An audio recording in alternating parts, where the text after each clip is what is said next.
sa Cortona ay pilit bumalik sa Reynong Albania.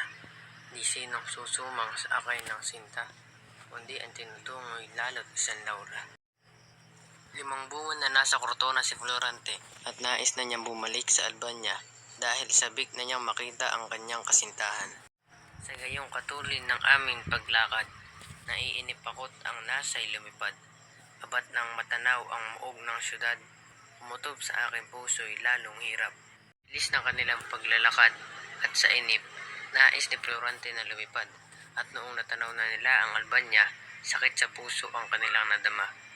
Kaya pala gayoy ang nagwawagayway, sa kutay hindi na bandilang binyagan, kundi medyalunat Reynong nasalakay, ni Alading salot ng pasuking bayan. Iba na ang watawat na yumawagayway na natanaw niya sa kanyang bayan. Watawat ito ng mga moro na pinamumunuan ni Aladin. Ang akay kong hukboy kusang pinahimpil sa paa ng isang bundok na mabangin. Di kaginsa-ginsay na tanaw namin, pulutong ng murong lakad ay mainhin. Pinatigil ni Florante ang kanyang hukbo sa paanan ng bundok at maya-maya ay natanaw nila ang isang murong na naglalakad ng mabagal. Sa binibini ang gapos na taglay, nasa damdam namin tangkang pupugutan. Ang puso ko'y lalong naipit ng lumbay, sa gunitang baka si Laura kung buhay. Natanaw rin nila ang isang binibining nakagapos na sa tingin nila ay pupugutan ng ulo. Dahil dito, lalong kinabahan si Florante na baka si Laura ito. Kaya di napigil ang akay ng loob at ang mga muroy bigla kong nilusob. Palad ng tumakbo at hindi natapos sa aking pamuksang kalis na may puot. Hindi napigilan ni Florante ang kanyang loob at nilusob na niya ang mga muro. Nang wala na akong pagbuntuhang galit, sa di makakibong gapos ay lumapit. Ang takip sa mukay ng aking ialis, abakot si Laura may lalo pang sakit. Pagkatapos makapaglaban ay sa babaeng bihag lumapit si Florante. Tinanggal niya ang takip sa muka at nagulat dahil ito ay si Laura. Pupugutan dahil sa hindi pagtanggap ng sintang mahalay ng Emir sa syudad. Nang mag-asal hayop ang murong pangahas, tinampal sa muka ang himalang dilag. Pupugutan sana ng ulo si Laura dahil hindi niya tinanggap ang pag-ibig ni Emir. At na magalit ang muro, sinampal si Laura sa muka. Dali-daling kinalag sa kamay ang lubid na walang awa at pitagan. Ang daliri ko'y naaalang-alang marampi sa balat ng kagalang-galang. Hulugan nito na dali-daling tinanggal ni Florante ang lubid na nakatali sa kamay ni Laura. Naaalang ang mga daliri ni Florante sa balat ng kanyang kasintahan.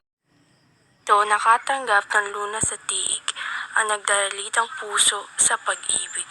Araw ng ligayang una kong pandinig, ang sintang Florante sa kay Laurang bibig. Nangangahulugan nito na gumaling ang puso ni Florante dahil sa titig ni Laura at sa bibig nito. Aking matantong nasa bilungguan, ang bunying monarkat ang ama kong hirang. Nag-utos sa hukbot aming sinalakay hanggang di mabawi ang Albanyang bayan. Lugan nito nang malaman niyang nasa bilangguan ng kanyang ama na si Duke Brescio. Nagtusan niya ang kanyang hukbo na sumalakay hanggat hindi nababawi ang Albania. Namin sa loob ng Reyno, bilanggu ay siyang una kong tinungo.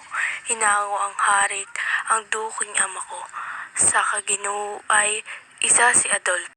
Mahulugan nito na pagpasok nila sa Reyno ay agad na pumunta si Florante sa bilangguan.